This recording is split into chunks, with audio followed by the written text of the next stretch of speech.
Hello there, and welcome to day number 83 on the road to 2000 ELO Rapid Series. We're playing with the white pieces today against an 1863 out of, I think, Chile? Oh no, the Philippines. Whoopsies. And, yeah, we're going to play an E45 opening, and let's go over the four knights again, if they allow it. Let's see what my opponent plays. Okay, we're not getting four knights, we're instead getting this D6 move. I'm inclined to play D4 pretty quickly, and I think I can do that without much hesitation. So we'll go for it. With the idea of maybe playing D5. Okay, but after pawn takes, knight takes, we're gonna try to get some trades down the middle. A6. I'm inclined to take this knight, double their pawns, and not allow the bishop to come onto A6. But I might just develop a piece instead. Let's think about this one a little bit more. What's the best way to improve our position here? I mean, we can take, but then afterwards they have pretty good possibilities of pushing on d5. So knight takes, pawn takes. If I just develop a bishop, for example, pawn takes, pawn takes, pawn takes, I guess I can do that. I could also just go bishop here right away, in which case they probably get b5. Um, let's think about this. Yeah, so let me go knight takes for the simple reason that now after bishop c4, they don't actually get the move b5. They do get the b file for their rook though, so pros and cons to this. But that's my rationale. Now the knight developing here, we can probably just castle. They've got 1, 2, 3 defenders on the square. We're gonna have more than 3, so we can just castle, I think. And yeah, we should be doing okay here. Okay, they're preparing to castle as well. I'm trying to think, maybe there's a bishop f4, e5 idea. I don't know. I'm not convinced by that. Trying to see if there's anything better. We can maybe go queen here and then e5. Let's go for this.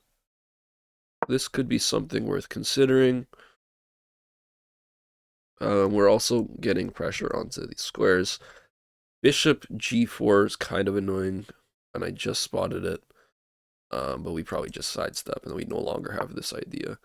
Okay, so now this is not an idea anymore because it's defended.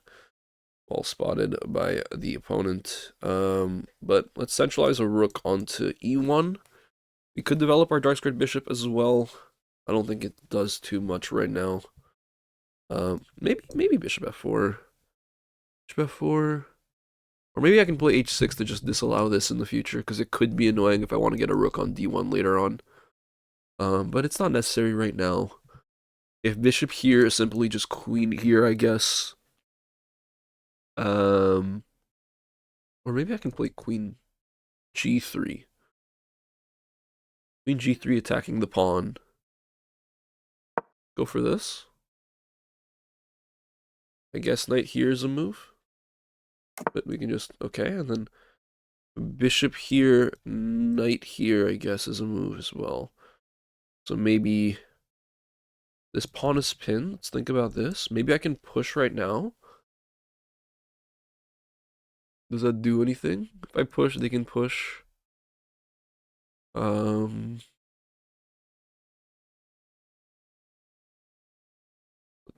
see.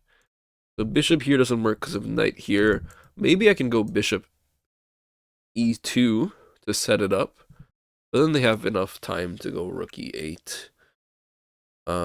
Still decent enough as an attempt, though. Give it a go, maybe. See what they do. Can't really put any extra pressure onto my pieces as of now. Although they can push d5, which I probably shouldn't allow. But it's okay.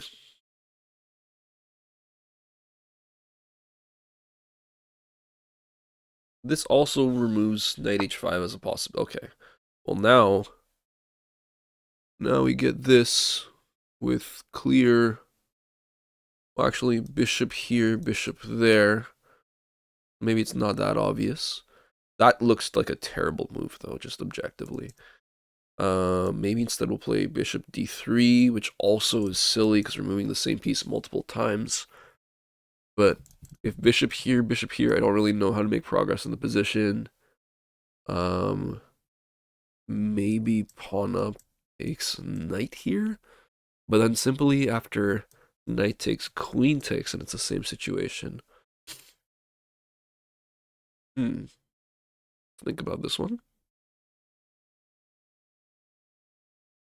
Maybe I'm a little too focused on one thing right now. Let's just play bishop f4 instead, and we're gonna prepare e5. Bishop f4, e5. And at least we're getting some ideas against this pawn. We're going to set up mate another way. Well, a mating threat. And right now, mate's actually covered by the knight also. So they don't even have to push the pawn. I missed that for some reason too. So 5 takes. If the pawn pushes, then bishop here. So maybe we can play bishop here first and then e5.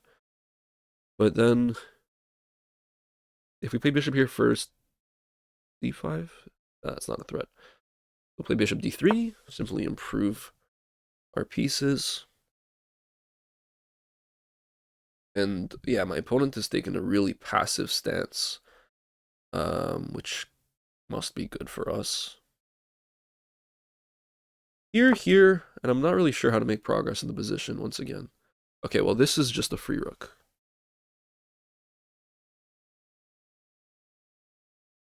Well, the knight can actually intercept, but we'll go for this anyways. I can't imagine knight here being very good. And now we'll go pawn up. Okay.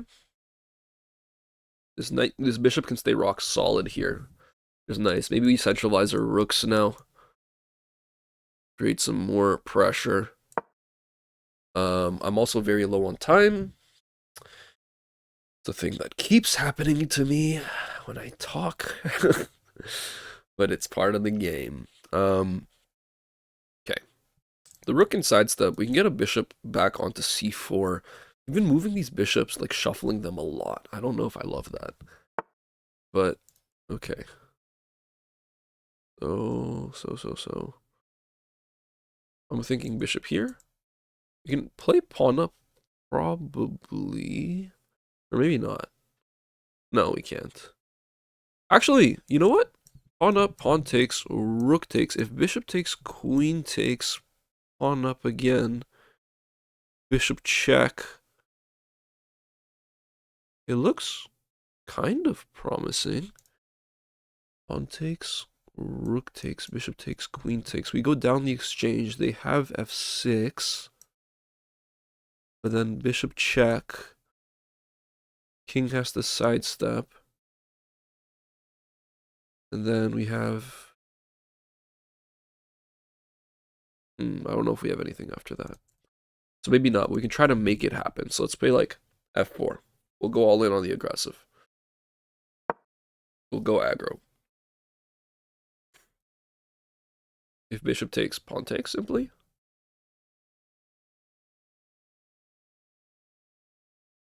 Knight here is a move. That I didn't really think about. Knight here, simply queen e3. That... Oh, I missed that the queen's looking at this stuff. Oopsies. Oh, that's a mistake by me. I just thought this wasn't possible. I saw this on the radar, and I just thought it was impossible for some reason. Okay, well, best attempt at a fight is probably bishop here, even though we lose the exchange. Bishop here. Bishop takes, bishop takes, bishop takes, yeah. Probably the best attempt. But we're losing the exchange. And yeah, we're probably losing this game as well. I'm also down to 3 minutes. That's not good, yeah. Okay, we gotta take the queen. They take our rook. We're gonna have to take back. There's nothing really that's a good enough alternative here. And let's try to fight back somehow. Okay. See what we can do. If takes, probably rook takes, trying to hit more pawns. If pawn up, yeah, then love to bulldoze down the middle. I'm gonna play something like h3, try to play g4.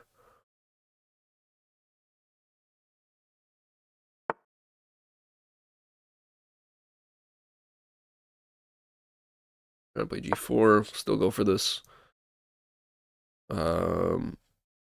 But yeah, no, I don't foresee this ending well for me, unfortunately.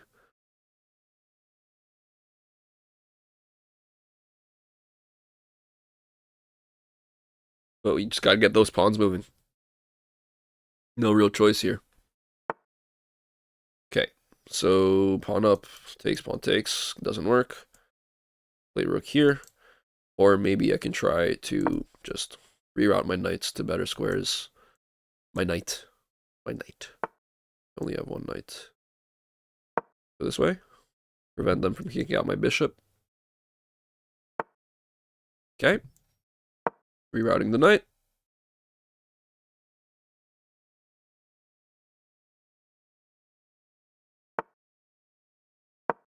Keep everything locked out. And play a4.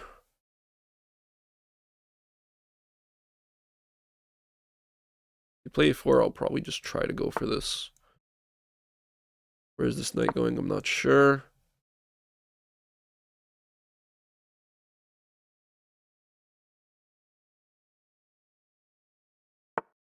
Okay. Do we allow knight takes bishop? Probably not. Let them take this pawn. Yeah, no biggie.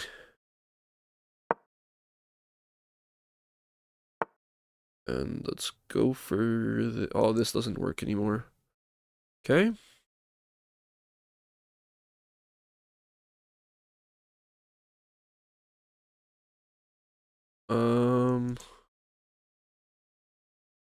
Yeah, I'm running out of time. I don't really have anything here. Maybe playing for a draw is the best scenario. Oh, actually, I'm down 6 points of material? How am I down 6 points of material? Did I lose a rook for nothing? Oh, well, in that case, I'll just resign. I didn't realize that. What?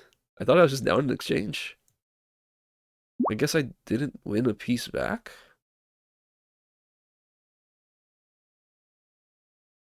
I'm confused. Yeah, I guess I just didn't win a piece back. Oh well, we'll take a look at the analysis and see what happened. I'm just clearly brain fogged right now.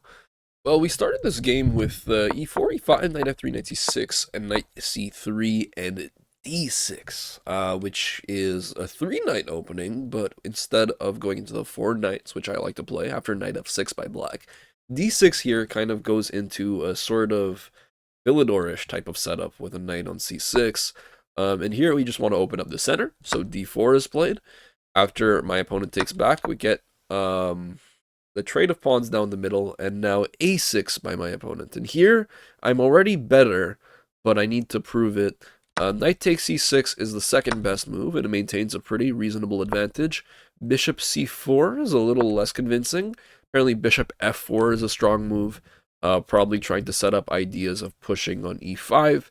For example, if you can get something like bishop f4, knight here, e5, d takes, queen takes, I would presume, king here, and now bishop takes on e5.